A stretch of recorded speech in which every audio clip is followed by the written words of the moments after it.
kayak hobi bisnis saya ada nih, cabang ini bagus nih lokasinya kalau ibu saya enggak, saya enggak buka di situ. Nah ini cara emosional ya, story behind. Kita ada program puasa Senin Kamis gratis. Terus kalau azan berkumandang kita stop, yang laki-laki sholat ke masjid dan al-kahfi karena Bismillahirrahmanirrahim. Assalamualaikum warahmatullahi wabarakatuh.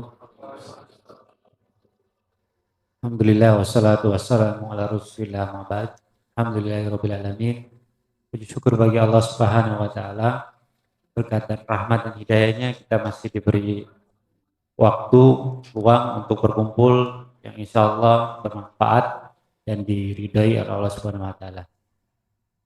Tak lupa juga kita bersyukur atas nikmat yang dimana ini puncak nikmat seorang manusia, yaitu nikmat iman dan nikmat Islam. Ya, insya Allah nikmat iman Islam ini akan kita perjuangkan sampai akhir hayat kita nanti, bukan hanya untuk diri kita sendiri, dan kita berharap juga orang-orang yang kita cintai, keluarga-keluarga kita nantinya taqullaha haqqa tuqati wa la tamutunna illa wa antum muslimun. Kita nantinya meninggal dalam keadaan beriman kepada Allah Subhanahu wa taala dan dalam keadaan bertakwa. Amin ya rabbal alamin. Dan tak lupa juga salawat dan salam kita curahkan kepada manusia yang telah mengajarkan kita Islam secara kafah, sempurna, yang dimana tidak perlu kita tambahkan ataupun kurangi ajaran beliau, karena apa yang beliau ajarkan itu wahyu dari Allah Subhanahu wa taala. Manusia yang telah dijamin surga oleh Allah Subhanahu wa taala. Manusia ini tidak lain tidak bukan di antara kita Nabi terakhir, Nabi Muhammad sallallahu alaihi wasallam. Salawat dan salam kita curahkan kepada keluarga-keluarga beliau, istri-istri beliau, anak cucu beliau, beserta sahabat, tabi'in dan tabi'in. Ya, saya ucapkan jazakallahu khairan katsiran kepada KPM Cirebon yang sudah berkenan mengundang saya untuk sharing ya. Kita sama-sama belajar, yang dimana belajar itu ya intinya belajar itu, walaupun belajar tidak bisa sembarangan orang, karena ilmu itu ada ilmu yang baik dan ada ilmu yang sesat. Jadi ada beberapa peribahasa yang sering kita dengar, ternyata kalau penempatannya salah juga bisa salah, yang dimana ada yang peribahasa ambil baik buang buruknya, itu yang menjadi alasan orang belajar kemana aja boleh, padahal menentukan ambil baik dan buruknya itu juga harus punya ilmu terlebih dahulu, karena bisa salah juga, dia anggap itu baik ternyata buruk. Kalau nggak ada ilmu jangan berani-berani, karena syubhat itu luar biasa menyambar-nyambarnya. Ya, kalau urusan baca membaca sebenarnya sudah terbiasa dibaca, terutama Abu Rizal ya. Setiap saya mudik pasti, insya Allah ibu yang mudik. Jadi alhamdulillah saya juga senang juga berbagi, karena dengan seperti ini juga menambah ilmu, juga menambah sedulur, orang Jawa, menambah keluarga lagi, bisa menambah ilmu bukan dari saya saja, dari teman-teman juga ini. Masya Allah, ini mungkin nggak ada yang kelihatan, mungkin sudah ahli-ahli semua seperti dalam dunia berbisnis ya. Insya Allah, semoga Allah mudahkan semua bisnis kita di dunia, dan bisnisnya juga diberkahi nantinya, berguna di akhirat nanti. Amin ya rabbal alamin. Ya, tadi sudah diperkenalkan beberapa bisnis yang saya miliki, dan alhamdulillah juga saya tergabung di KPMI Jogja ya. Qadarullah dipilih juga sebagai ketua. Sebenarnya bukan minta, tapi karena nggak ada yang lain, pokoknya akhirnya dipilih saya. Udah dengan kandidat dua, kalau saya kerja sendiri saya nggak mau, saya bilang kalau harus ada yang nemenin. Waktu itu saya di sidang, 3 ustadz langsung yang saya, ada Ustadz Ami, Ustadz Abdul sama Ustadz Arif, itu bertiga yang saya. Udah Mas Ferry aja. Tuh, saya bilang. Ya alhamdulillah diamanahkan sebagai ketua KPMI Jogja, baru Jogja. Ya baru-baru ini, kalau aktifnya itu memang kajiannya yang aktif ya. Setiap Selasa pagi itu pasti ada rutin kita adakan kajian beberapa asatidz di Jogja, masuk pembina, salah satu pembina KPMI. Kemudian ada kunjungan bisnis juga, yang ini lumayan minatnya dan lumayan bagus ya buat teman-teman, program kunjungan bisnis. Kita setiap bulannya pasti ada kunjungan bisnis, baik itu bisnis dari member atau bisnis yang non-member yang memang potensial kita bisa ambil ilmunya.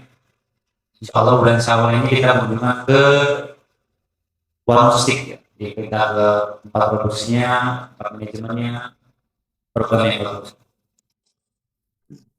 Ya, sedikit cerita terlebih dahulu.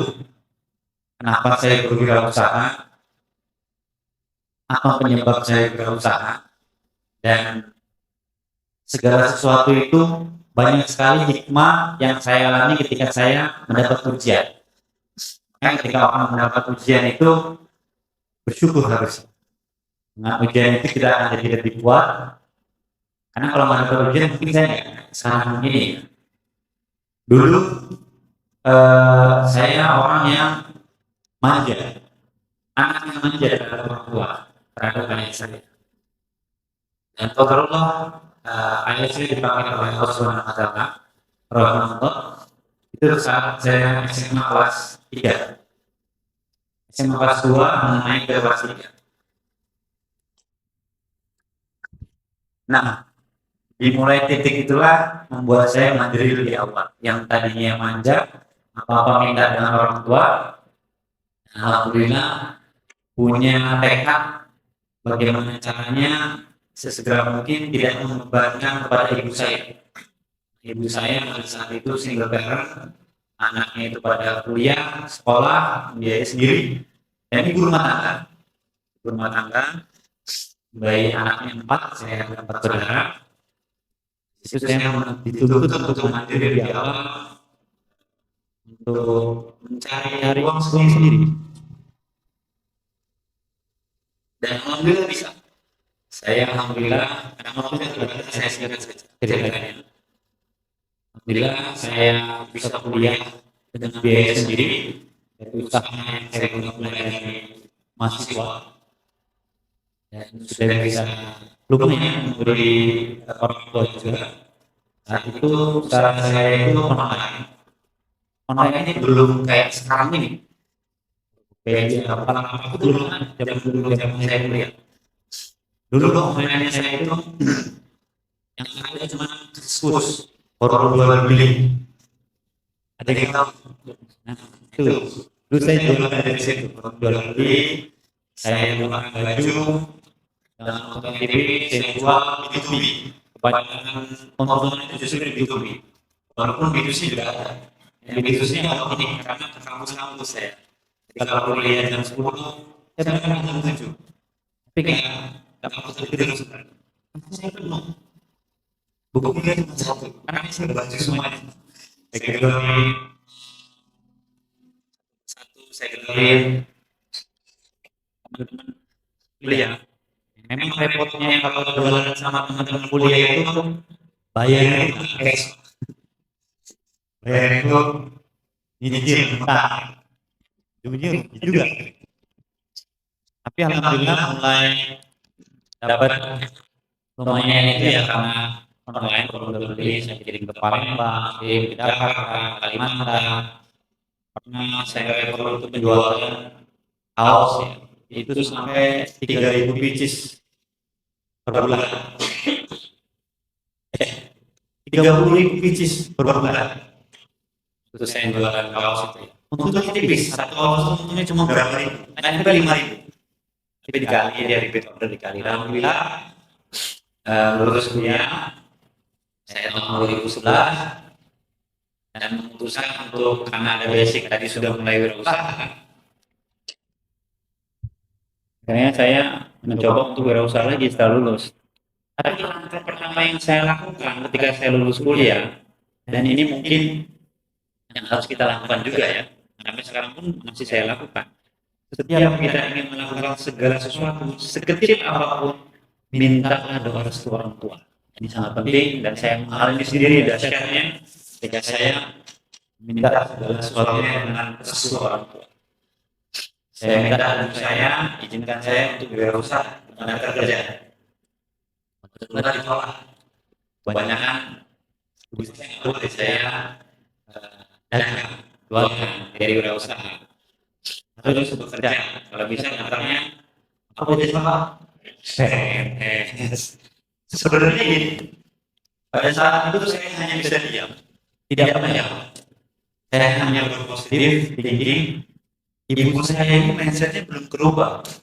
Sebenarnya ibu kita itu bukan melarang, tapi dia ingin yang terbaik buat anaknya. Ketika anaknya dengan berwirausaha bisa membuktikan bahwa dirinya bahagia, bukan ibunya, orang tua akan bahagia. Karena mungkin mindset dia itu bahagianya itu orang tua pada saat itu ibu saya kan karena belum dirubah mindsetnya, ya dengan bekerja, kamu aman. Dengan jadi PNS kamu aman. Saya ikutin dulu mau orang tua saya. Saya ikutin Joker kemana-mana daftar, sini daftar. Walaupun mengenal niatnya ya. Beberapa Joker sampai pernah akhirnya itu di perusahaan ambang ya, kayak Astra ya. Pernah wawancara terakhir, ditanyain sama wawancara, motivasinya apa masuk sini? Gitu. Saya jawab, saya ingin memulai modal, ingin bikin perusahaan sendiri. Saya bilang. Kebetulan jawaban itu ternyata tidak diterima. Kalau sebenarnya visioner ya, yang wawancara saya itu, wah ini bagus nih orang ini kan harusnya. Tapi alhamdulillah, justru kalau diterima saya nggak kayak gini sekarang. Saya mungkin nggak usah, saya mungkin udah kerja di Pama itu. Dan saya nganggur, nggak terima-terima. Sebenarnya ada unsur kepepet juga, saya dapat izin orang tua. Kepepet karena saya nganggur di rumah, makan di rumah, makan gitu. Baru ya sudah lah, mau ngapain, kata dia kan. Ketika ada kata terserah dari ibu saya, nah, ini kata terserahnya alhamdulillah. Kalau pertama kan dilarang. Terserah kan ada pilihan. Akhirnya saya buka mindset orang tua saya, bangun komunikasi yang jelas dengan baik. Jangan komunikasi kita jelek, tiba-tiba kita minta apa kepada orang tua, ini yang salah. Komunikasi yang baik. Setiap hari harus ngobrol dengan orang tua. Alhamdulillah sampai saat ini ibu saya itu tinggal sama saya satu rumah. Sebelum saya menikah pun istri saya sudah saya persyaratkan kalau menikah dengan saya, ibu saya itu maunya ikut saya. Mau kalau mau, oke, kalau enggak ya saya cari yang lain, saya bilang. Dengan terima sendiri konsekuensinya. Saya tahu konsekuensinya kan. Alhamdulillah lantai 2 saya, lantai 1 ibu saya sampai sekarang alhamdulillah. Walaupun dengan dinamika yang ada, ya kita harus bersama. Orang tua memilihnya betul-betul saya pada saat itu. Saya ajak ibu saya supaya berubah mindsetnya ke warung yang ramai. Waktu itu ada warung spesial sambal, termasuk warung steak. Dia lihat keramaian ramai. Saya bilang ini karyawannya ribuan. Saya bilang warung steak ini, ekses ini karyawannya bisa 3.000. Terus buka mindset ibu saya. Bayangin dengan wirausaha, peluang kebermanfaatan orang banyak itu lebih tinggi. Saya bilang ini peluang ya, bukan berarti bekerja tidak bisa bermanfaat bagi orang lain. Tapi peluang yang lebih besar itu dengan berusaha. Walaupun konsekuensinya resikonya akan lebih tinggi. Hukumnya seperti itu memang. Terus akhirnya kebuka mindset ibu saya ajak pelan-pelan kebuka, boleh saya wirausaha. Kemanapun saya melangkah, saya ajak ibu saya. Sampai cabang saya pertama kali yang sudah tidak ada, yang sudah bangkrut, saya pernah bangkrut terlebih dahulu. Saya bangkrut, itu tempatnya itu yang sekarang masih ada. Ya, jadi cabang Breksu tempatnya, ayam geprek itu.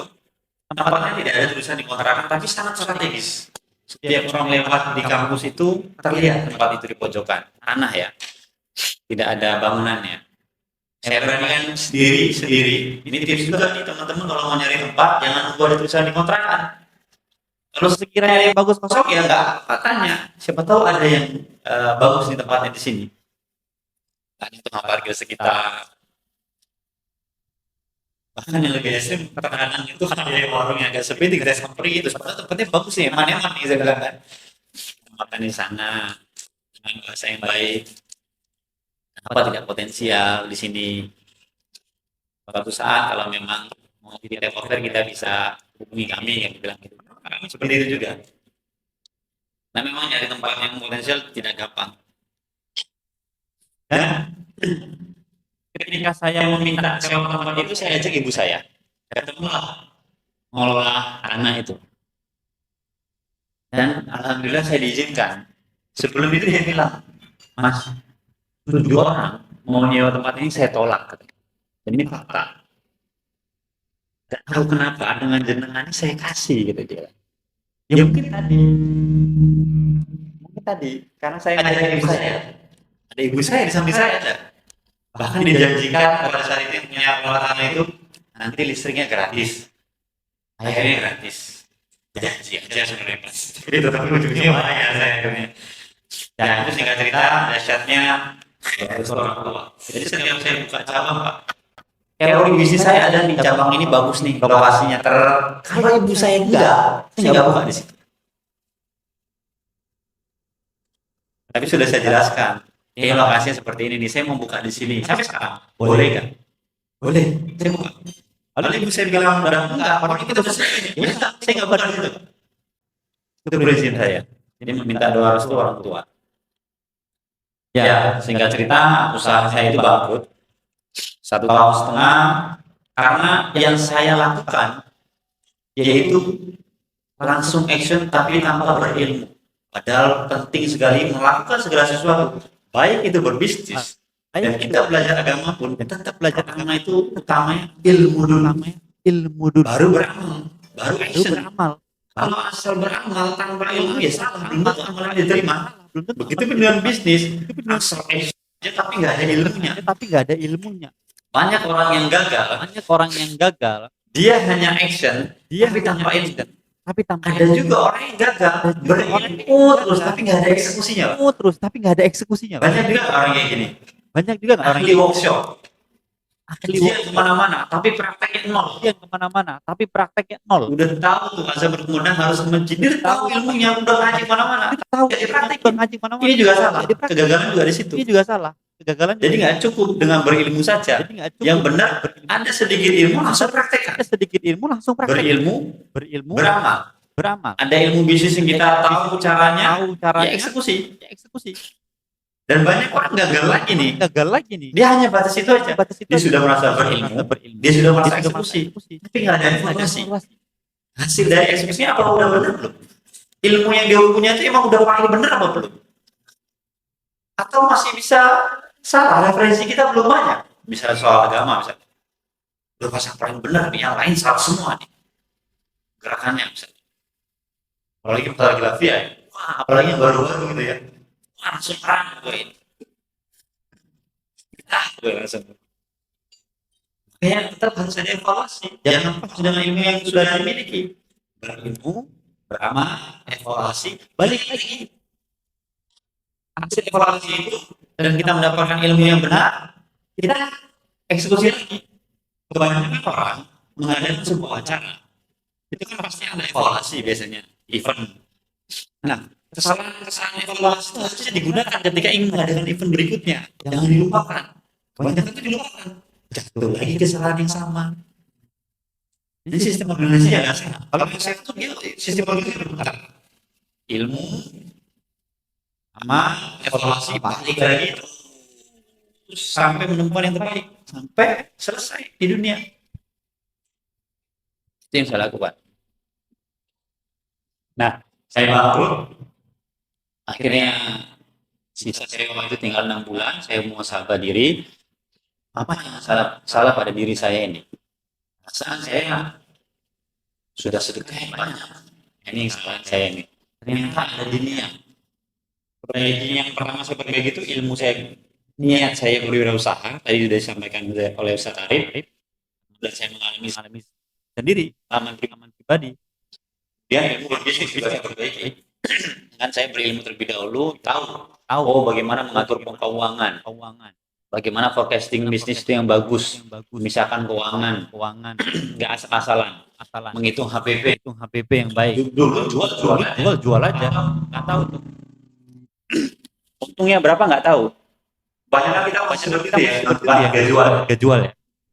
Kira-kira nih ya, 10.000 jualan segitu nih. Setidaknya saya lebih murah dikit lah. Padahal belum tentu harga sama. Bisa jadi lebih murah ya. Jangan-jangan banyak kejadian orang yang rame tapi nggak untung.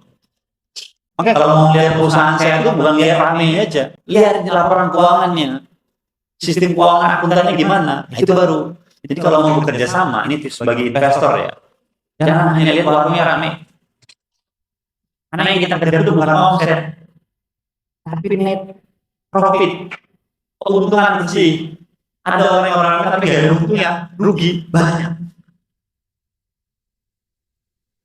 Karena ada juga yang memang dia cuma ngejar bisnis, bukan bangun bisnis, jual bisnis juga ada. Betul apa? Ini tujuannya masing-masing. Maka dari itu, uh, next. Hah? Next lagi. Nah, saya mau perbaiki niat saya yang tadinya ibadah untuk usaha dibalik menjadikan usaha untuk ibadah. Jadi usaha bilang segala suatu usaha kita ini jadikan untuk ibadah. Niatkan namanya untuk ibadah di dunia kita ini. Cuma dibalik, tapi maknanya sangat berbeda. Dulu karena mungkin saya termotivasi dengan yang ayo kalau mau rame warungnya sedekah, termotivasi, jor-joran. Niat ibadah hanya untuk dunia. Sementara kita kan apa? Kalau hanya dunia yang kita kejar itu biasanya akhirat lupa. Beda. Kalau akhirat yang kita kejar, dunia akan ikut. Biasa. Maka nanti dunia hama terkait dengan nama kita dunia. Allah akan mencerai dari urusan kita, mempakirkan dua bola mata kita. Iya kan saya hidupnya nggak bahagia. Mau kaya tapi hidupnya nggak bahagia. Banyak nggak orang yang kaya hidupnya nggak bahagia? Banyak nggak orang kaya tapi susah tidur? Hartanya banyak tapi nggak tenang. Banyak. Minum dulu ya.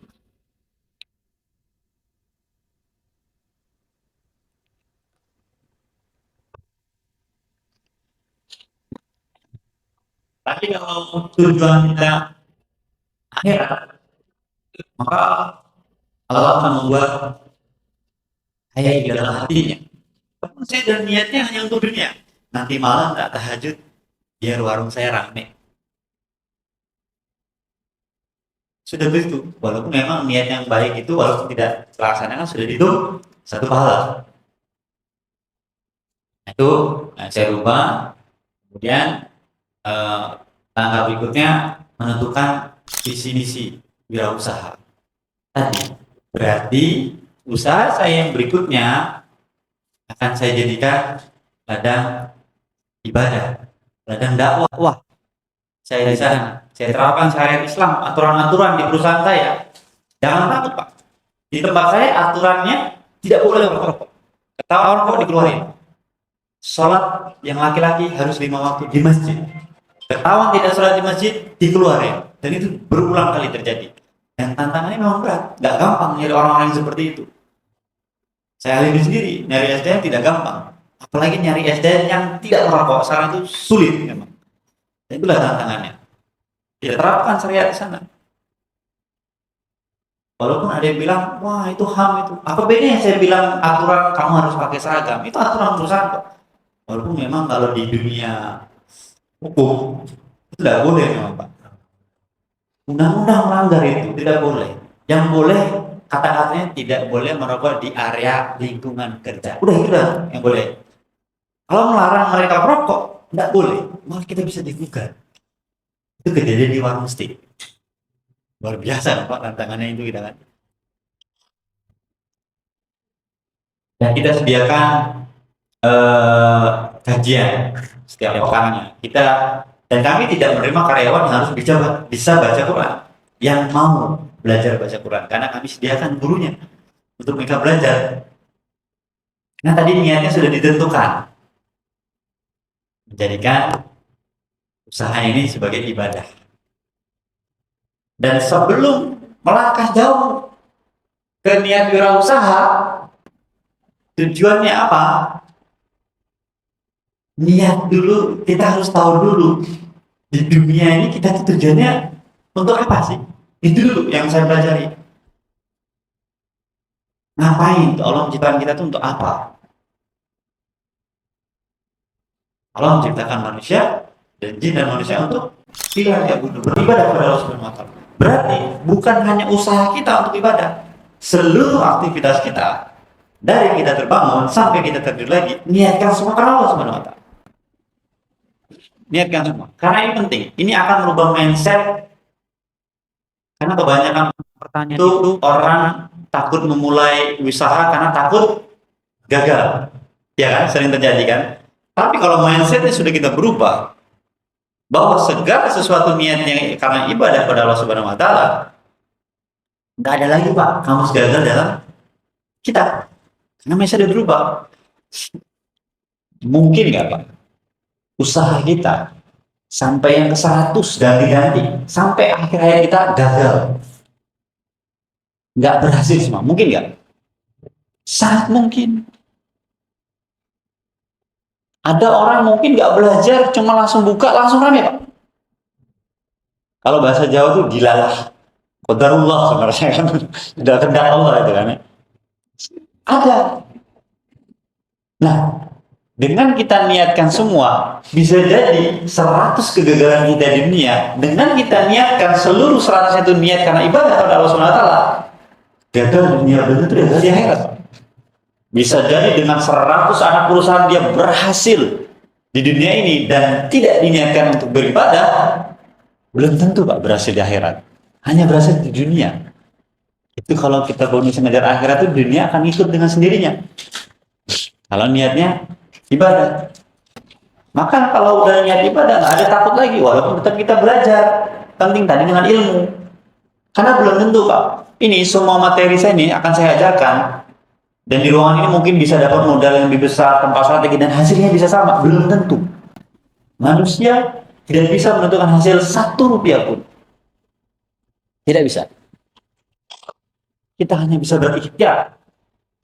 Hasilnya serahkan pada Allah Subhanahu wa taala. Allah yang Maha tahu yang paling baik buat diri kita. Apakah berhasil untuk kita udah siap?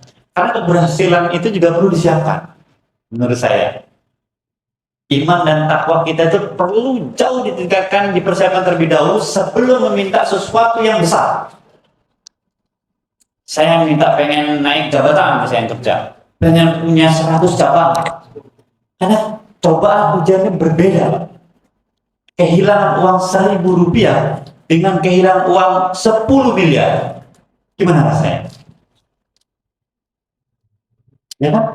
Kehilangan 1.000, apa-apa. Bayangin kalau 10 miliar. Dalam sekejap, Allah kasih 10 miliar, Allah ambil lagi. Bisa nggak? Bisa banget.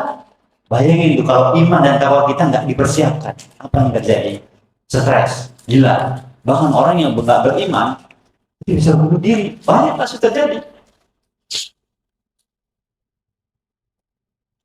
Karena ujian, dan sesungguhnya ujian terberat itu bukan diberi sebuah kemuliaan. Tapi bukan diberi sebuah kemiskinan, tapi ujian terberat itu diberi sebuah kesuksesan.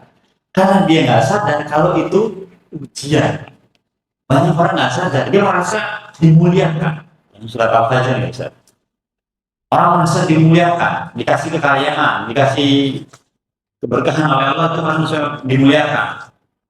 Orang dikasih kemiskinan merasa dimiskinkan, tidak. Karena kamu tidak nafkahi orang anak yatim. Dalam ayat disebutkan. Dan tujuannya bukan untuk ibadah.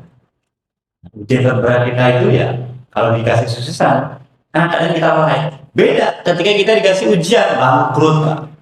Atau mau skripsi mendadak, biasanya yang belakang kesini biasanya lebih baik nggak ibadahnya.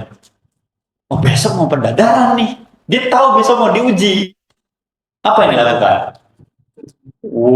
Tahajud, ya kan? Khusyuk banget ya. Karena dia tahu. Tapi kalau diberi kesuksesan, habis lulus dia, dapat nih, dia merayakan. Sadar nggak? Itu juga ujian. Nah ini yang berat. Nah yang jaganya gimana Pak? Dengan lingkungan. Kita ciptakan lingkungan di perusahaan kita itu dengan lingkungan yang baik, saling support. Karena memang tidak ada manusia di dunia ini yang imannya naik terus. Tidak ada. Pasti ada saatnya dia turun. Kalau lingkungannya baik, dia segera naik, memperbaiki diri. Ketika dia futur, dia curhat dengan teman yang tepat, insya Allah dia akan naik lagi. Kalau temannya salah, ketika dia dapat masalah, ya udah, healing aja, kita healing gitu ya. Biar hilangnya stres. Solusinya bukan pada Allah. Nah ini yang salah. Jadi tujuan hidup sudah kita tentukan. Ini tadi sudah saya bahas ya. Tidak ada lagi takut gagal ketika tujuannya untuk ibadah. Jadi jangan takut Pak. Gagal satu, coba lagi yang lain. Belajar lagi ilmunya.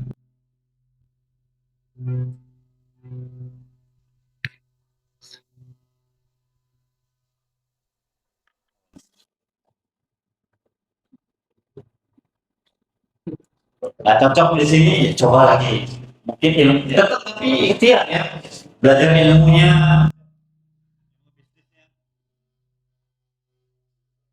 Ini kayaknya pawangnya nggak boleh pergi ya. Kalau pawangnya pergi langsung nih. Ini poin 1, 2, 3 sudah saya bahas. Nah ini ada yang ini tahu nggak sih orang Cirebon urip iku urung tahu nggak? Hidup itu menyala bermanfaat ya. Ini backgroundnya Ustaz Ami nih. Yang Ustaz Ami nggak pernah ganti kayak gini nih. Tapi jadi inspirasi. Kenapa menjadi pengusaha? Karena manusia yang terbaik dan paling mulia di mata Allah dan Rasul itu manusia yang bermanfaat bagi orang lain, bagi orang banyak. Urip itu bermanfaat bagi orang banyak. Dengan wirausaha, dengan kita bisa menciptakan lapangan kerja yang banyak, insya Allah kita bisa bermanfaat bagi orang banyak. Karena ada juga orang yang tidak, ini pilihan, yang hanya mementingkan dirinya sendiri. Ya, keluarga gue udah bisa makan, anakku bisa sekolah, dan alhamdulillah nggak perlu lagi ngembangin cabang banyak-banyak yang bercita-cita setinggi mungkin, nggak perlu lah. Ada juga yang mindset seperti ini, ya silakan. Itu pilihan. Tapi kalau yang paling baik mata Allah dan Rasulullah, ya orang yang bermanfaat bagi orang lain yang paling banyak manfaatnya.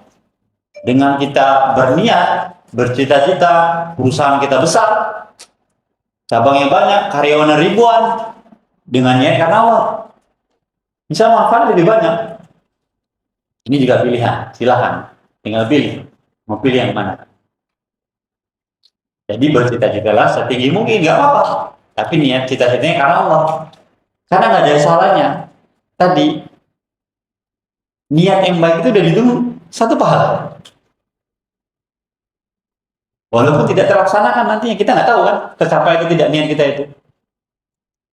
Alhamdulillah kalau tercapai, kalau nggak tercapai insya Allah sudah ditunggu pahala karena memang niatnya untuk ibadah. Ribiku urut, jadi bisa bermanfaat bagi orang lain.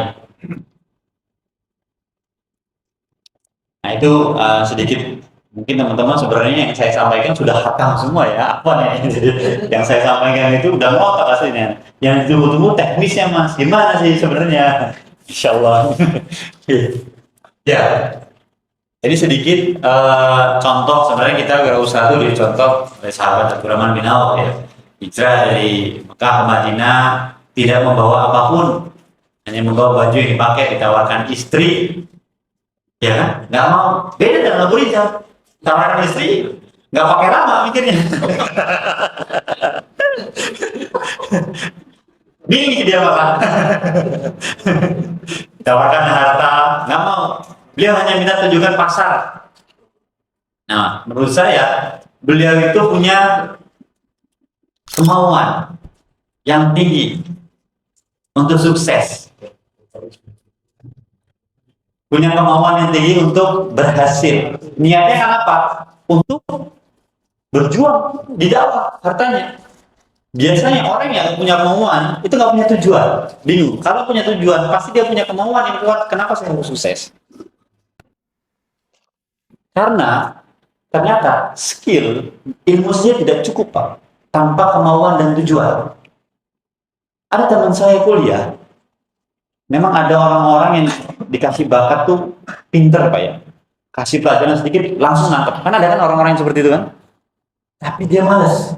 Nggak lulus Pak. Berarti skill tuh belum tentu kan.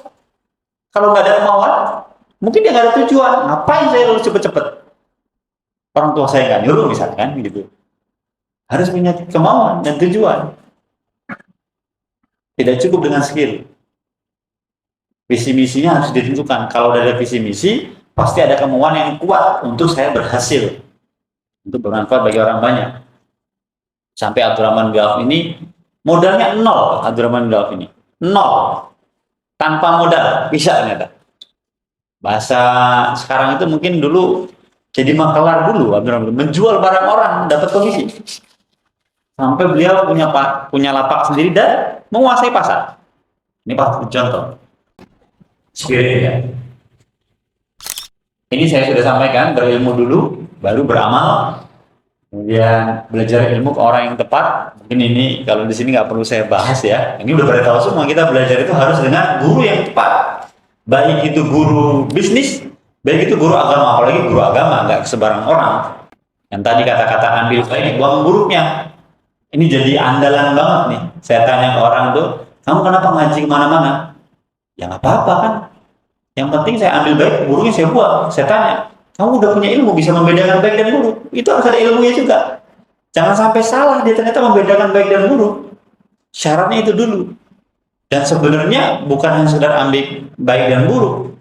Kullu bani Adam khata'. Setiap manusia itu bisa berbuat kesalahan. Apa nih Ustaz? Guru itu bisa berbuat salah nggak? Kepleset nggak? Bisa. Jangan mau baiknya aja dari guru kita. Kalau ada yang buruk, nasihatin dengan cara yang baik, bukan dibuang. Syaratnya berilmu dulu ya. Jangan-jangan referensi ilmu kita nih yang salah nih, yang kurang luas. Sosokan, salah nih guru saya nih. Tapi kalau yang udah jelas-jelas kepleset salah, itu nasihatin dari orang yang terdekat beliau dengan cara yang baik, bukan ditinggalin. Kasihan kalau ditinggalin. Nasihatin dengan baik. Nah ini mungkin KPMI ya, kenapa saya gabung KPMI itu supaya belajar fikih muamalah, karena berusaha itu harus paham fikih muamalah, membedakan mana yang halal dan mana yang haram, mana yang riba, mana yang gharar, mana yang akad zalim, mana yang tidak jujur. Ini kita harus paham semua. Jangan sampai kita mengharamkan yang halal atau menghalalkan yang haram karena kita nggak tahu ilmunya. Karena penting sekali. Karena masih banyak orang salah mempersepsikan tentang riba, itu masih banyak di lapangan. Masih banyak. Teriak-teriak riba tapi masih nabung di bank. Oh, sama aja kan? Ada yang seperti itu kan? Ada. Masih banyak. Apa sih bedanya? Oh, sama aja kok akad jual beli ini. Dengan seperti ini yang ada bunganya ini. Ini ada Dewan Syariah di sini nih. Tersertifikasi. Ada apa di sana? Ya, itu ya. Kemudian ini yang mungkin agar dipermudah ya dengan bertakwa tadi, karena orang-orang bertakwa itu jalannya dipermudah. Sekali lagi, ada seorang ilmuwan yang dia ingin menemukan sebuah penemuan, itu butuh waktu yang lama, mungkin berliku-liku. Tapi ada orang menemukan suatu penemuan, langsung ketemu, bisa. Nah, dimudahkan oleh Allah Subhanahu wa Ta'ala. Ada orang tadi saya bilang buka usaha, nggak ada namanya, warungnya, tapi namanya ada juga. Ya apa marketing kayak gitu? Mungkin ada amalan yang dia, amalan takwanya itu yang dipermudah oleh Allah. Kita udah tahu nih ilmunya nih, cara berbisnis yang benar. Tapi biar dipermudah prakteknya itu diperangkat, gimana caranya? Ya bukan karena diri sendiri. Karena manusia itu nggak ada daya. Kecuali peran Allah Subhanahu wa Ta'ala. Kita nggak ada daya. Nggak ada daya sama sekali. Jadi dengan bertakwa, insya Allah, apa yang kita rencanakan ini dipermudah, insya Allah. Apakah dibutuhkan fashion dalam berbisnis? Nah, kita diskusi. Butuh nggak? Butuh nggak? Berwirausaha ini harus punya fashion sesuai kesenangan. Nah, harus. Harus. Kata orang-orang harus. Nah, ya. Ada yang dirawat terlalu lama. Silakan apa? Ya. Ya, kalau saya pribadi tidak harus Dan memang saya juga berbisnis bukan berdasarkan fashion. Saya nggak bisa masak, sama sekali saya nggak bisa masak. Gagal terus sampai sekarang. Iya. Kalau lihat dari badan saya, apakah saya hobi kuliner, Pak? Siapa yang hobi kuliner? Saya mau kerja. Saya ahli kuliner, ahli menikmati. Saya tidak hobi kuliner dan saya tidak bisa masak. Tapi usahanya kuliner semua, Pak. Jurusan saya, Pak, kayaknya industri jurusan saya. Agak nyambung sih, industri makanan ya. Sambung-sambungin. Nggak sesuai fashion. Walaupun memang bekerja dengan passion itu lebih mudah, lebih ringan ya kan, lebih senang dia bekerjanya. Tapi bekerja itu saya melihat peluang yang ada. Kalau peluang bisnisnya ada, ya kita ambil. Karena segala sesuatu berawal pasti bukan dari passion. Lama-lama akan jadi passion. Orang yang awal nggak bisa badminton nih, saya dulu nggak bisa badminton, Pak. Dulu olahraga saya itu main bola, Pak, karena ada cedera, qadarullah. Saya akhirnya badminton dari nol. Susah nih. Tapi lama-lama bisa saya tekunin jadi passion, jadi hobi. Begitu dalam bisnis. Kalau ada peluang dan kita tahu peluang ini bagus, ambil. Wah, tapi saya nggak hobi makan ya, Mas. Ngapain saya buka itu? Padahal ada peluang ini ditawarin tempat. Terus ada temen yang bisa masak, misalnya kan gitu kan. Ada peluang misalnya. Tapi saya nggak hobi makan, Mas, gitu kan. Terkadang berdasarkan passion itu, dia jualan menunya berdasarkan kesenangannya dia. Dia membuat menu baru, yang ini aja, saya nggak suka menu itu katanya. Jangan deh, dia yang beli siapa? Harusnya berdasarkan market bisnis itu, bukan berdasarkan keinginan kita. Market butuh apa yang kita kasih. Nanti saya bahas. Mulai bisnis itu ada yang mulai dari produk, ada yang mulai dari market. Dua-duanya punya kelemahan dan kelebihan masing-masing. Ya, jadi tidak harus passion. Kalau ditanya sekarang passion saya apa? Passion saya itu jualan. Nah, kalau ditanya, jadi bukan jualan. Mau jualan apa? Insya Allah bisa. Karena yang kita pelajari itu teori dasar, bukan bagaimana cara sukses berbisnis kuliner, bukan. Bagaimana cara sukses berbisnis. Begitupun memahami ilmu muamalah yang saya alami, yang dari tahun 2015 sampai sekarang. Jangan kita memahami, belajar bagaimana hukumnya GoPay. Hanya memahami itu doang. Besok pagi tanya lagi, kalau OPPO gimana, Sar? Kan sama aja. Ya, karena dasarnya nggak dia pahami, akarnya nggak dia pahami. Ini akarnya core atau apa? Kalau kita pahami akarnya, itu permasalahan bisa kita atasi. Begitupun dalam ilmu bisnis. Ilmu marketing itu gimana? Marketing yang baik, bukan marketing kuliner yang baik, marketing yang baik, dan itu bisa berlaku di semua bisnis nantinya. Nah, itu yang kita pelajari insya Allah. Nah, ini berbisnis sama mulai dari produk atau dari market, dua-duanya nggak salah. Kalau memulai sudah ada produknya, berarti harus cari tahu marketnya ada nggak? DPR-nya kan? Marketnya banyak nggak? Atau dia udah punya tempat, udah punya produk, ternyata nggak ada marketnya. Dia bikin tempat warung kopi yang mewah, harganya mahal, di lingkungan mahasiswa. Susah. Marketnya nggak sesuai.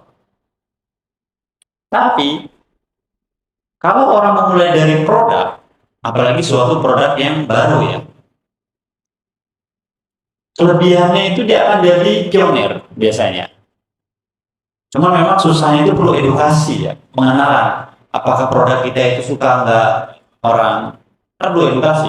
Jadi ada teman saya itu yang kemarin kita kunjungan bisnis namanya Oriflex, umbi Garut buat terapi penyakit asam lambung gitu ya, masuk itu luar biasa perjuangan beliau. Karena dia memulai dari produk, lama dia edukasi sana sini, tapi dia jadi pionir akhirnya.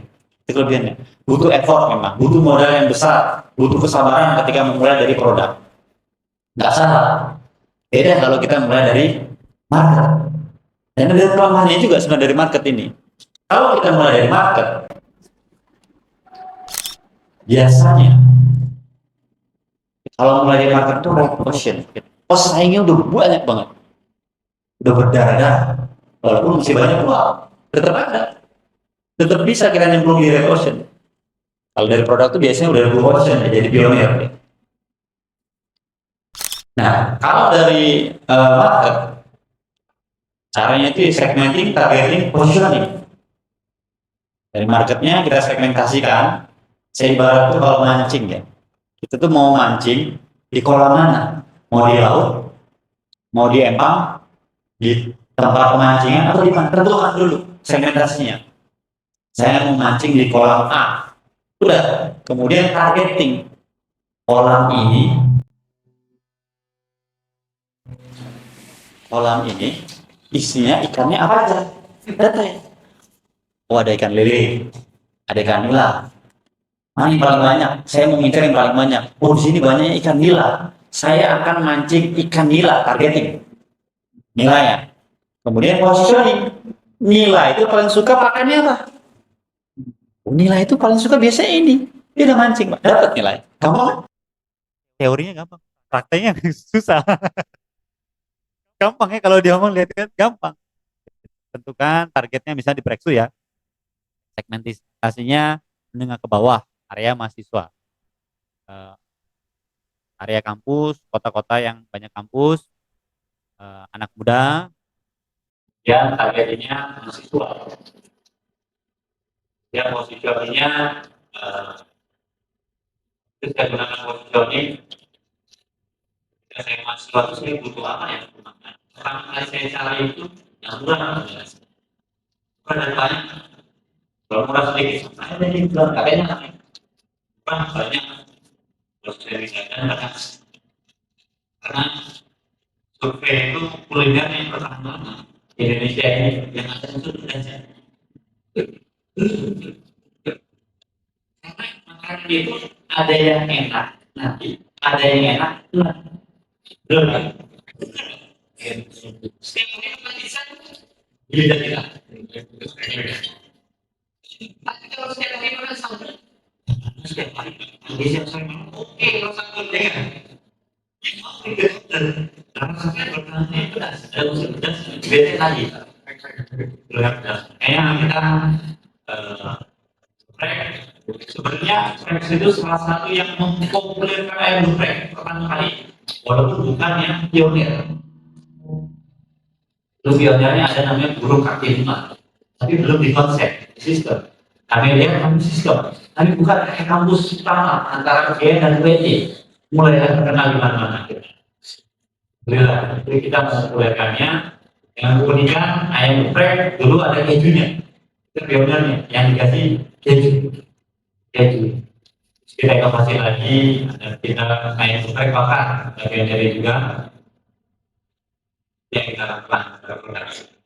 Positioning ya, segmenting, targeting, positioningnya harus ditentukan. Begitu bakso Pajero itu targetnya bukan mahasiswa. Jadi brand saya selain Preksu itu bukannya ketika pandemi.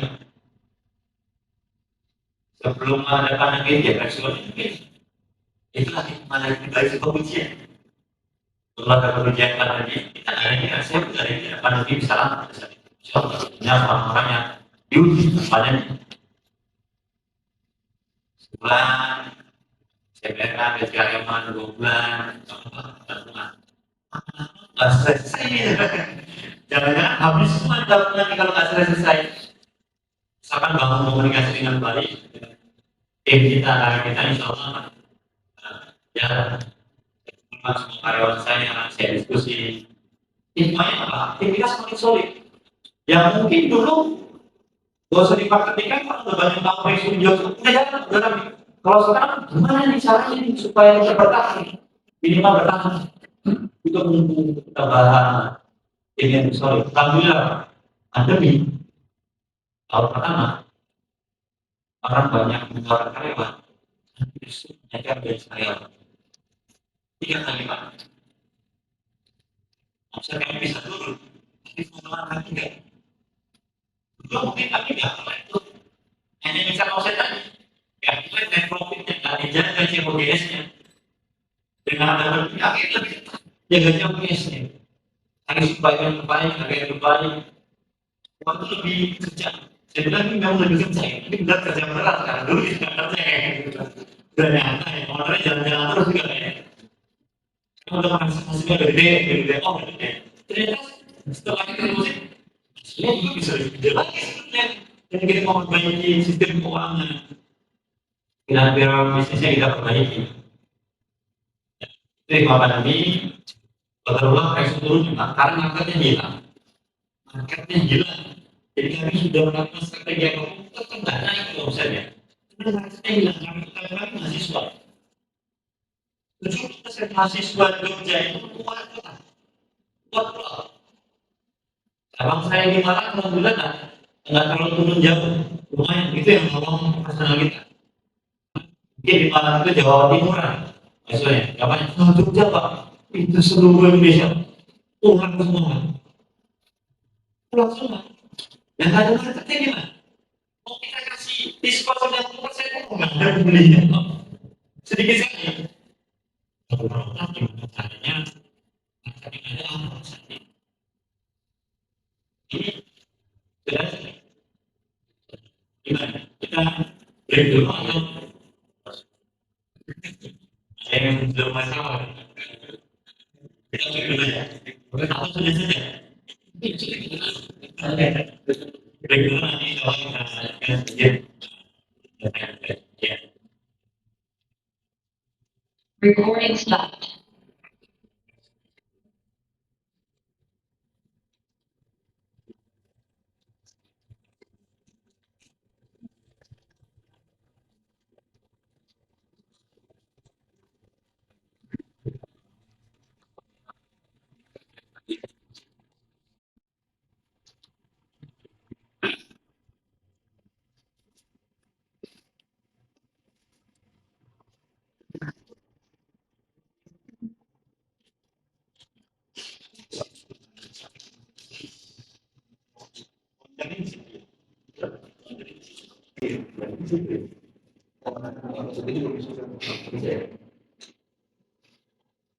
Ya.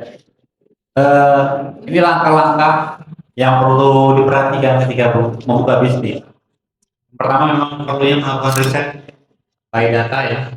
Bisnis itu harus dengan data. Ini sangat penting, jangan asal-asalan. Datanya itu harus ketika udah segmentingnya jelas, positioningnya udah ditentukan. Jangan sampai datanya asal-asalan. Di sini banyak mahasiswa, ternyata tidak banyak mahasiswa di sana. Mahasiswa itu suka ini. Jadi survei data analisis itu penting. Mudahnya itu dengan mencari benchmark. Contoh yang sudah ada. Kita analisis, kita amati kelebihan dan kekurangannya analisis SWOT. Sudah mungkin banyak yang tahu ya. SWOT itu apa? Analisis strength, weakness, opportunity, fear. Kita analisis, benchmark sudah ada, kita membuka mie yang paling 10 brand, mie yang paling top apa aja, di list dulu. Oh, brand A, B, C, D. Terus brand A kemudian apa? Brand B kemudian apa? C, kelemahannya kira-kira apa? Oh, ini harganya sama. Oh, ini kita gabungkan semuanya itu. Kelebihannya kita masukin semua, kelemahannya kita cari, kita kasih kelebihan yang belum dimiliki brand yang lain. Jadi benchmark menentukan. Saya setiap membuka kayak bakso Pajero itu saya buka, saya analisis kenapa saya bukanya bakso dan saya tidak terlalu suka bakso. Kalau ada mie ayam, mending mie ayam. Bener. Kalau nggak bakso nggak cocok. Kalau ada pilihan mie ayam, bakso mas, mie ayam aja. Tidak terlalu suka dengan saya bakso. Tapi jualannya bakso. Terus pas pandemi itu ada yang riset di YouTube, ada yang survei. Itu yang vote itu sampai 3 juta orang ngevote, banyak sekali. Kuliner Indonesia top 5 yang paling kalian senangi. Ada sate, ada bakso, ada nasi goreng, dan lain-lain. 60% sendiri datanya pakai bakso. Kaget saya. Ternyata yang suka bakso banyak ya sebenarnya. Saya sendiri nggak terlalu suka bakso. Marketnya luas sekali. Lihat aja penjualan bakso gimana orangnya, udah kayak nasi padang kan jual bakso. Bakso di Saudi Paris bakso. Iya, luar biasa bakso. Kira kita temukan, oh ini bakso peluangnya bagus, kita buka lagi. Orang jualannya aja kalau beli ke Solo nyari Pak. Nah, nyari bakso. Kamu bakso, maka yang pertama saya lakukan udah ketemu buat bakso, marketnya keluarga. Tapi kita tetap menentukan positioning ini ya, utama ya. Yang lain itu bonus, supaya ketika ingin melakukan strategi marketingnya tepat, mudah. Jangan semua kalah strategi saya. Enggak, siapa dulu? Karena marketing kalau ditentukan mahasiswa atau marketing itu ditentukan keluarga. Selamat datang ya, teman-teman. Insyaallah. Assalamualaikum. Berikutnya materi kita serahkan kepada tuan rumah. Ya. Jadi sampai mana? Sampai bakso tadi. Bakso. Ada siswa. Analisis bakso. Yang saya lakukan, saya data tuh di Yogyakarta. Mana bakso-bakso yang paling ramai di Jogja, yang top of mind di Jogja. Saya list semua. Bakso Irongan, bakso A, bakso C, D. Saya samperin satu-satu Pak ke sana. Saya lihat sama tim saya melihat, oh ini kelebihannya ini catat. Ini. Dan tadi Pak Lili bilang ada tim saya yang kalau dia itu bisa nemukan semua resep insya Allah. Nah, izin Allah dia bisa nemukan. Jadi saya itu sekarang terpaksa hobi kuliner dan sekarang itu saya. Jadi kalau saya makan ini enak, saya hubungi itu tim saya. Saya lagi makan di brand ini, alamat ini, silakan makan, bikin kayak gitu pokoknya. Ketemu insya Allah. Dan riset and development produk, kami bilang dia R&D kami itu dari nol, dari cuci piring yang tidak bisa masak, bukan chef. Dokter Ulas mungkin saya ketemu beberapa kali chef tidak cocok. Ada sebagian mungkin chef itu idealisnya tinggi. Rata-rata ya, kebanyakan tuh kadang idealisnya tinggi, jadi tidak sesuai dengan konsep kita. Dia kalau udah bumbu nggak bisa diotak-atik. Saya itu seringnya inovasi kita itu kalau bisnis nyarinya APP terendah tapi bisa enak, gitu Pak. Gitu kan? Lah kalau bahan terbaik yang dia pakai saya jual berapa ini sebenarnya? Bisa nggak bumbu ini diganti ini dimur? Nggak bisa Mas Ferry. Mau dijajah belum dicoba kalau Mas bilang nggak bisa ini kan? Oh nggak beres ini nggak bisa ini kan? Harusnya dicoba dulu, marketnya beda. Kita tahu market kita ini harusnya dirubah. 2 kali itu Pak saya pakai itu. Akhirnya saya bangun sendiri tim saya, memang butuh kesabaran dari nol di rumah tangga sama bapak. Yang nggak bisa masak sama sekali tadinya. Saya ikutin dia kelas-kelas bunga ya. Yang dia pelajarin bukan resep. Karena resep itu gampang sekarang dicari. Kenapa terkadang resep sama rasa beda?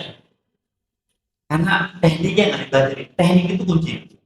Ada teknik. Api kecil dan api sedang, api besar itu beda, walaupun hubungannya sama. Jadi yang dipelajari tim kami itu dasar tadi, kembali lagi belajar ilmu itu harus di kuncinya, dasarnya. Fungsi bawang itu apa? Kami mau mengejar pengawet alami apa saja, bahan baku yang pengawet alami itu Pak yang dipelajari dulu. Oke, mie ayam itu mau cenderung apa nih yang dikejar? Gurihnya, bahan baku apa yang bisa bikin gurih?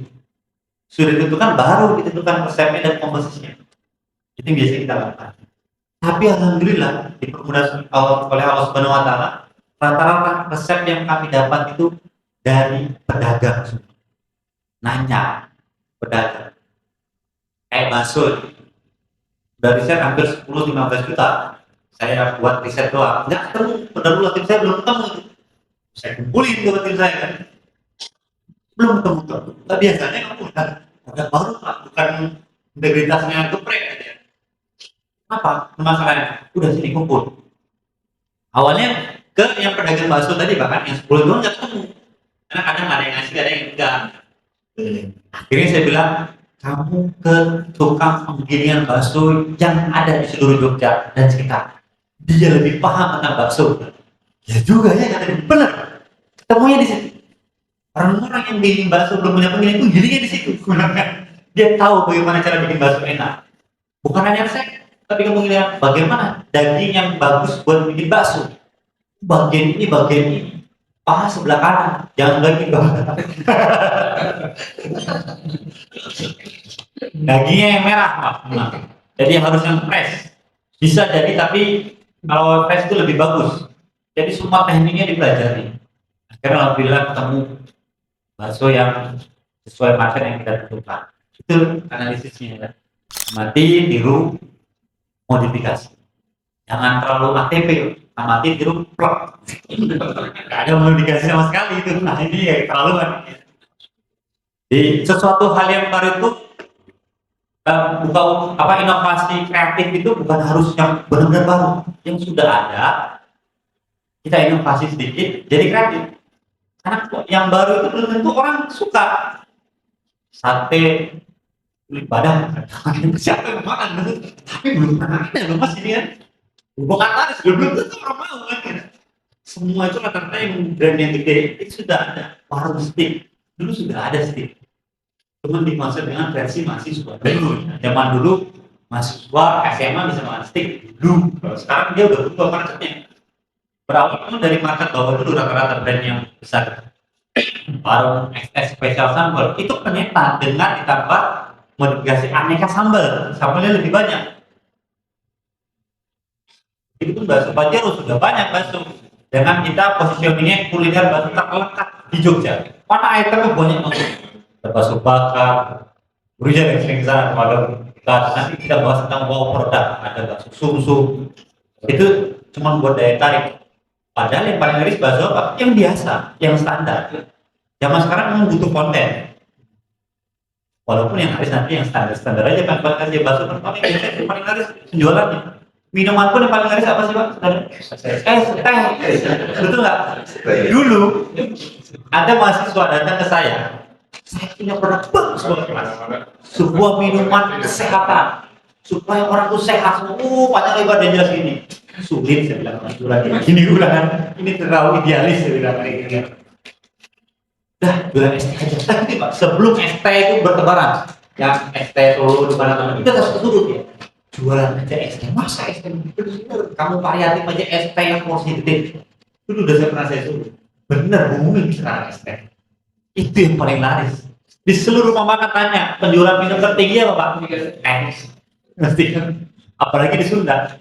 Belum pesen aja udah datang tuh tehnya. Walaupun gak manis ya. Saya kalau pesen teh harus ngomong manis Pak di sini. Kalau nggak tawar, lu kok tawar? Kalau di Jogja kan ngomong teh aja di potnya manis. Kalau mau teh tawar ngomong pesen teh tawar. Iya.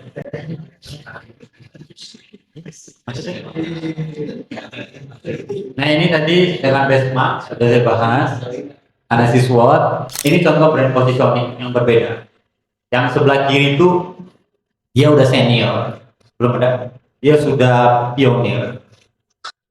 Bagaimana cara mengalahkan dia? Kalau close up, dia niru persis, positioningnya gigi berlubang, itu sulit lawan.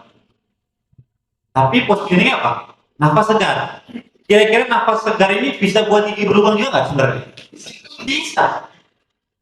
Pepsodent itu bisa buat nafas segar juga nggak? Bisa. Kenapa? Inilah positioning namanya. Obat juga. Nih, ada 3 obat di sini. Kalau sakitnya migrain, minumnya apa Pak? Bodrek, migrain ya? Kira-kira minumnya sebelah kiri itu sembuh nggak Pak? Stamina. Buat ibu-ibu yang datang bulan. Atau sebelah kanan. Insya Allah sembuh, karena kandungannya sama Pak. Paracetamol. Kandungannya sama, paracetamol.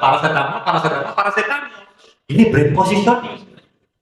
Orang kalau migrain, milihnya Parame, milihnya enggak Femina, milihnya Bodrek migrain. Dan sebuah brand positioning itu value produk kita itu enggak semua harus ditampilkan. Tampilkanlah yang utama. Saya jualan ayam geprek, tapi menu lain ada loh. Tapi saya tampilkan gede tulisan itu ayam geprek dan susunya.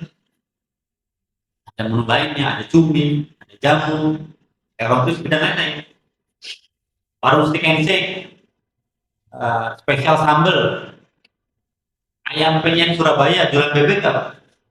Jualan. Nih, salah kaprah pemula ya. Dia tuh pengen semua orang tahu dia tuh punya banyak menu spesial. Dia value-nya biar semua orang tahu. Jadi panjang semua tulisan gede, banyak di atas tuh. Kira-kira Kita apakah dengan mau berhenti tengah jalan bacain satu-satu menunya itu kan nggak mungkin juga kan? Nah dulu, oh ada lilin, ada ini enggak sebenarnya. Yang paling utama aja, walaupun nanti di dalamnya ada.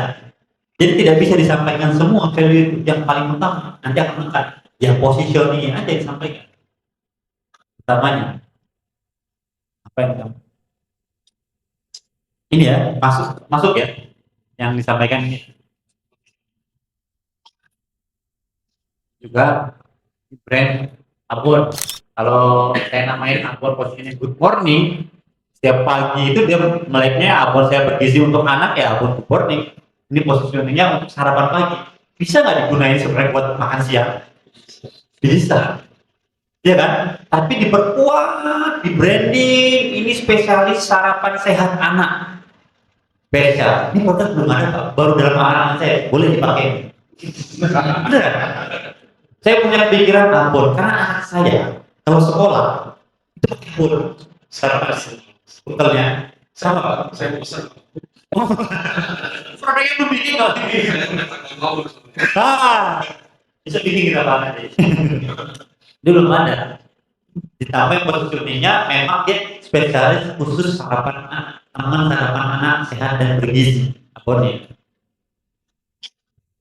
Mau dipakai makan malam boleh nggak Mas? Ya boleh, nggak ada larangannya ya. Tapi pagi-pagi karena saya berdasarkan bisnis itu kan berdasarkan masalah yang paling bagus. Kita memecahkan masalah. Sebuah masalah kita cari solusinya, insya Allah itu yang jadi banyak peminatnya. Nih, alasan orang membeli produk kita harus memiliki value. Value ada fungsional, emosional, dan spiritual. Kalau saya bagi menjadi 3. Value itu jangan sekedar hanya fungsional. Fungsional itu semua bisa disuruh mudah. Tapi emosional dan spiritual itu sulit. Nah ini harus kita tambahkan di bisnis kita. Fungsional itu enak, terus harga, fungsi, cara fungsi produknya. Kalau emosional beda lagi. Ada hal yang berbeda ketika dibeli produk itu bukan hanya kenyang. Kalau ada kulitnya, Pak itu merasa bahagia. Kenapa? Karena orangnya muslim, bisa. Beda nggak? Karena itu ternyata ada halal yang itu emosional. Contoh nih, saya jualan break, harganya 10.000 enak. Kemudian ada pesaing saya jualan harganya 9.500, lebih murah 500 dan enak. Secara apa? Belum ada value yang kita ambil dari sini minimal. Sama enak. 9.500. Saya bilang orang yang jual beberapa 10.000 nih sahabat terbaik, tetangga, teman muslim, value yang lain, yang emosional yang dimasukkan ke sana. Beli di mana? 10.000 karena bedanya 500. Clear dulu di fungsional. Ada orang hanya mengandalkan emosional tapi fungsionalnya nggak clear. Dia jual ayam geprek 20.000. Bedanya 10.000 Pak. Mau beli? Jangan temen. Wah, dia top. Tapi kalau kayak gitu orang juga saya. Sekali aja datang pasar penting kan. Jangan clear dulu. Jangan jauh dari saya juga harganya. Tapi tambahkan emosional. Value makanan enak dan berkualitas itu bukan value lagi menurut saya. Itu sudah harus default dalam sebuah produk. Adakah di sini kalau ingin membuat produk yang jelek? Enggak kan? Pengen yang terbaik sih kan? Jadi sekarang tidak bisa diandalkan lagi karena semua perusahaan dulu ada seorang entrepreneur dulu buka di Jogja mau ngomong di Jakarta katanya banyak. Kita tahu apa yang banyak teman sempat bersama dengan ini meeting kita bahas juga karena saya tanya apa value produknya apa di Jogja karena Jogja itu banyak brand chicken yang laris. Jawabnya enak, rasa saya beda. Oh, saya bilang berarti brand chicken yang sudah ada di Jogja ini tidak enak. Kalau brand chicken di Jogja ini tidak enak, clear pasti menang. Namanya kan enggak. Kalau cuma enak, yang lain juga enak. Harus punya sesuatu yang beda. Apa yang berbeda? Yang harus kita lakukan. Positioning apa kalau mau sekedar enak? Yang lain juga enak. Apalagi dia udah duluan. Dan pembelian banyak pasti enak. Enak itu terkadang ada yang enak. Yang bilang enak. Enak itu masih relatif. Ya. Kalau nggak enak itu mutlak biasanya. Kalau dia bilang nggak enak, udah ini biasanya nggak enak. Tapi antara enak nggak enak banget itu ya relatif ya. Apa enak? Udah kalau nggak enak biasanya sama. Yo nggak enak banget gitu. Ini apalagi secara spiritual ya. Dia merasa kekayaannya kalau tadi dibelanjakan di sana nggak putus di situ saja. Ada mungkin orang yang baik dari sisi itu yang dia merasa itu membantu di sana. Banyak sekali cara-cara emosional yang mudah dengan value marketing. Value marketing ini panjang sebelum membahas ini, saya singkat aja. Yang pertama, track bagaimana cara kita menarik orang mencoba produk kita itu. Track itu biasanya dari indera penciuman, pendengaran, penglihatan, ya kan. Orang mencoba itu kan kalau dari wangi nih, pengen coba, atau pendengaran dari orang itu enak loh diajak, ya kan. Atau penglihatan, udah melihat sebuah konten yang baik itu, ketika orang udah melihat tapi dia ngomong, ini enak, padahal itu dia baik, itu berarti bagus konten yang dia buat. Bikinlah buah produk, itu fungsinya buah produk itu supaya orang tertarik. Itu coba dulu, karena ketika kontennya bagus, dia belum coba kan? Teman-teman melihat sebuah iklan video, belum coba udah bilang enak, kan? Enak kayak itu berhasil belum? Jadi kita konten seperti itu. Track, contoh lagi yang track yang kita belum coba tapi kita sangka enak apa? Antrian yang panjang dalam sebuah event. Mana yang dipilih biasanya? Banyak tuh pilihan, ada antrian panjang. Mana yang dikesankan enak? Padahal belum coba. Antrian yang panjang. Makanya kadang kasir ditaruh ke jalan supaya dia panjang itu teknik. Coba lihat ini yang lagi viral, yang banyak kamu lihat posisi kasirnya di mana. Dia bisa loh mengarahkan ke dalam supaya panasan, bisa. Tapi dia arahkan keluar. Sekarang lihat. Karena dia orang lewat mungkin nggak langsung mampir. Amin, kayaknya enak. Besoknya dia mampir. Ini tekniknya seperti itu. Ada juga teknik yang dipakai motornya banyak, walaupun nggak ada dalam, masuk nggak ada orang. Oh, sekadung lebu, sekadung masuk kayak gitu. Cobain kok enak. Yang penting track dulu. Track itu banyak cara. Gratisan kalau punya duit, ya promo, suruh orang coba. Tapi harusnya dipersiapkan, jangan sampai kesan pertama yang buruk. Itu bahaya. Harus diciptakan kesan pertama yang baik ketika orang udah nyoba, sampai orang engagement, suka. Dia ingin balik kembali. Dengan persiapan yang baik. Kemudian di like itu di atas engagement, dia merekomendasikan tanpa kita suruh produk. Ini lebih bagus lagi. Contoh cara emosional strategi Pak. Misalnya Abu Rizal sudah langganan di Bakso Pajero. Itu seluruh karyawan saya suruh hafalin tuh face-nya Abu Rizal. Abu Rizal kayak gini orangnya, yang buat kayak gini, namanya Abu Rizal. Sampai tukang parkir pun udah bilang, Abu Rizal datang, disebut, Abu Rizal, selamat datang, assalamualaikum.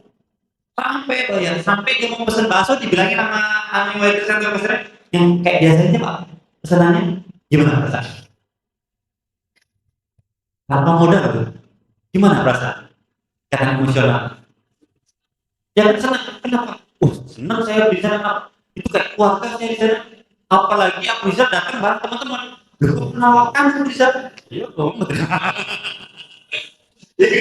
Ya kan? Pada kenal, bangga ya kan? Itu cara lain. Ini wow efek ya. Nanti wow efek itu ada wow produk. Ini salah satu wow produk di Bakso Pajero. Kayaknya berita udah nyebut semua kan Bakso Pajero ya. Ini wow produk nih, kita bahas gorengan. Tadi ada yang bahas gorengan, mas saya mau jual gorengan. Apa yang harus saya lakukan? Saya punya konsep buat gorengan. Buatlah, saya kasih contoh gini. Ada orang jual gorengan karena dia takut laku, dia goreng di displaynya, sampingnya dia niatkan kalau nggak laris disedekahkan. Yang penting dia nyari trust market dulu, terus gorengan Bahkan dia nggak nyari dia.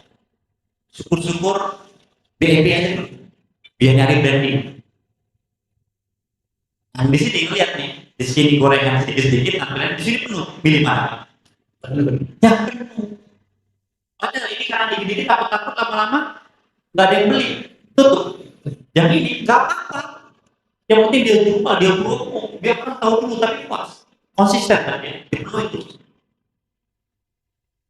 Bahkan bikinlah versi gorengan terlengkap di Cirebon. Buat sebuah posisi gorengan fresh dan terlengkap di Cirebon. Memang sudah, tapi ada hitung-hitungan forecasting ini ya, modal di awalnya ya, untuk Kawan jengkol ya. yang marketnya survei market lagi data yang biasanya apa aja.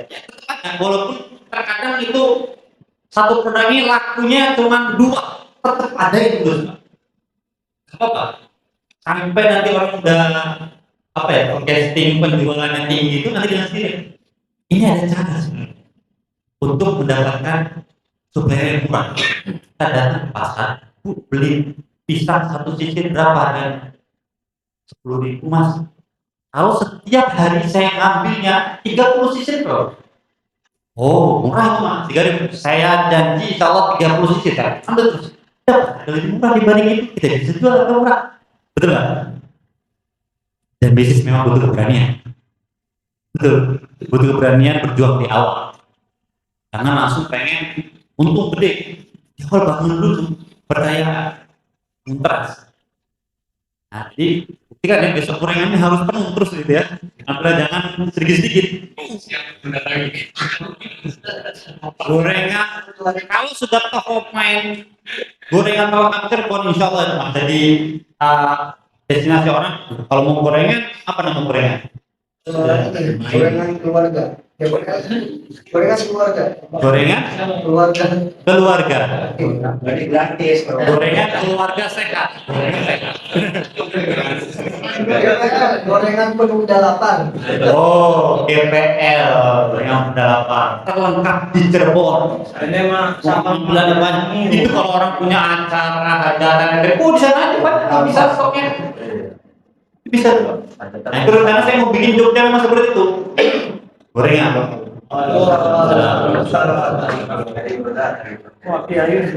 Jadi ada uang produk. Nah ini bakso itu Pajero Pamercon.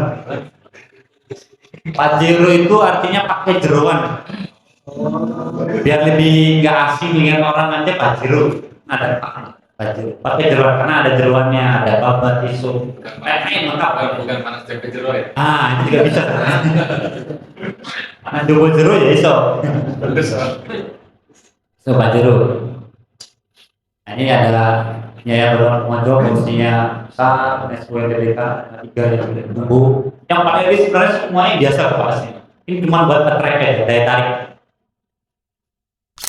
Nah, ini konten-konten kita, alhamdulillah kita kerjasama, endorse, kolaborasi. Endorse itu modalnya besar, maka perlu strategi agar supaya viral. Jangan asal-asalan, karena bayarnya sudah mahal. Nanti saya kasih tips bagaimana peluang besar viral. Oke, kita posting. Ini sudah kita lakukan 80% berhasil. Ini the promotion tactic. Ini kalau punya modal ya, itu pernah saya lakukan. Tapi yang saya lakukan lagi sekarang. Nanti resikonya tinggi. Jika persiapan kita nggak matang, jadi orang kecewa. Berarti sana kalau karena kita kadang main gratis sama apa? Gratis gratis. Gratis macam-macam kita ya. Itu salah padahal. Orang yang mau datang nyoba produk kita itu mahal nilai. Mau nyoba loh. Dia punya langganan baik dan dia mau nyoba itu mahal itu nilainya. Gak gampang. Itu harus ditanyakan ke manajernya. Mas ini kok orang ini gratis gratis.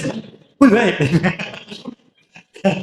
Wah ini kita tambah sudah gini juga. Ketika mindset kita tumbuh, pasti ada sesuatu nggak beres.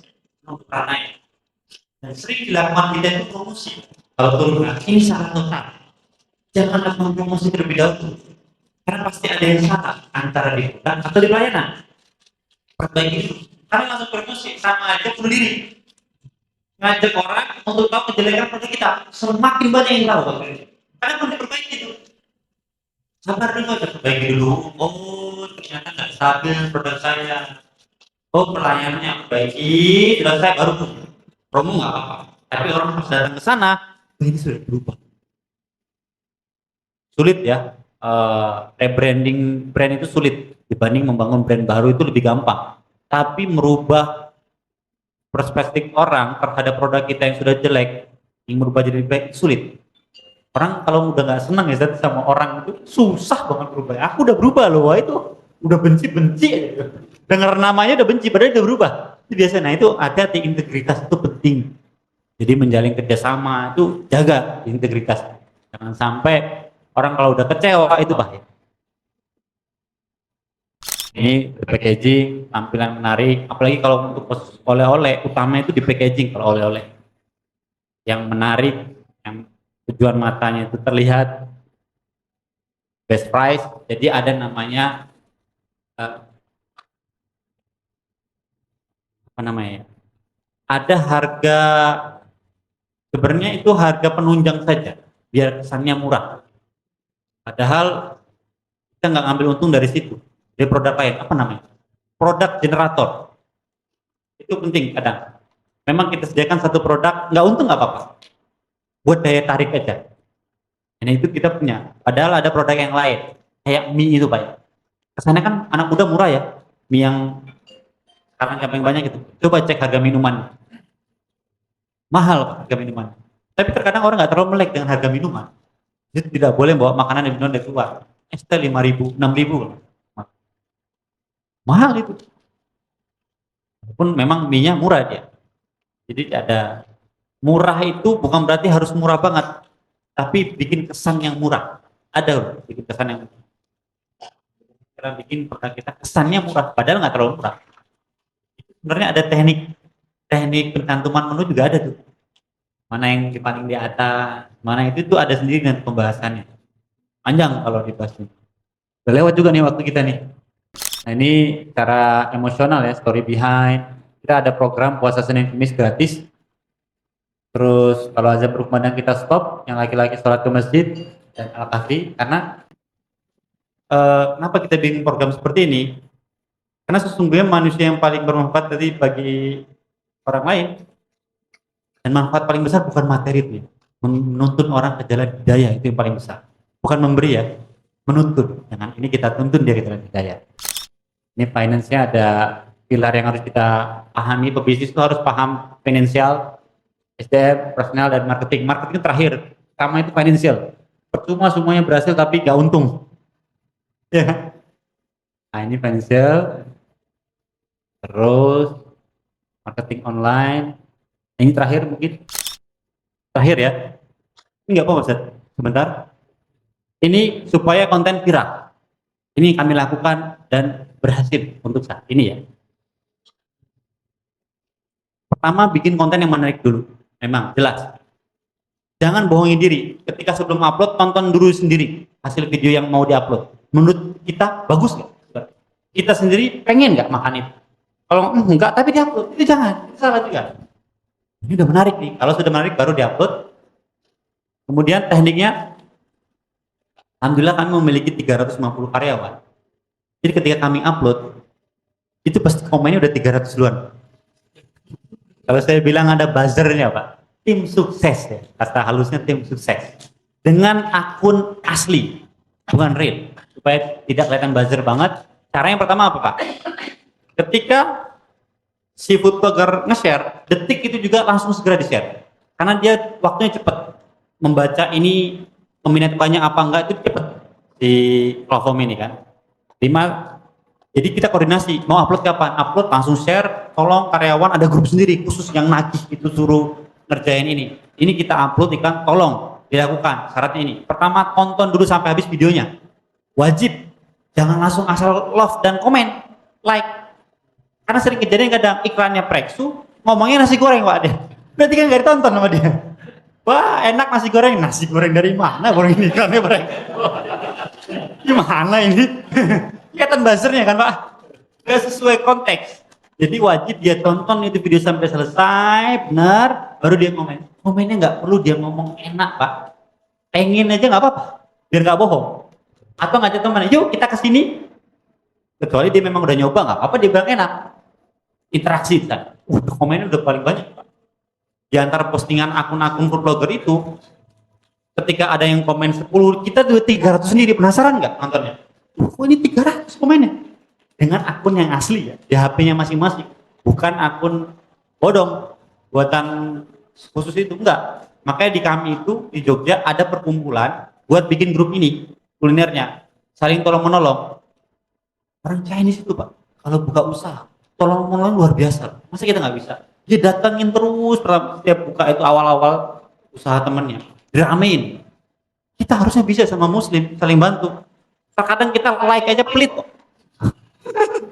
Postingannya juga Ustadz aja kalau lagi ngisi videonya bagus tuh ngomen like aja malas dia. Komen supaya dakwahnya semakin sebar, kalau semakin banyak yang komen semakin tersebar. Di komen, baru di share, baru di like. Insya Allah itu viral. Demikian yang saya sampaikan. Kurang lebihnya mohon maaf. Kebenaran itu datang dari Allah Subhanahu Wa Taala, dengan kesalahan itu datang dari saya. Wassalamualaikum warahmatullahi wabarakatuh.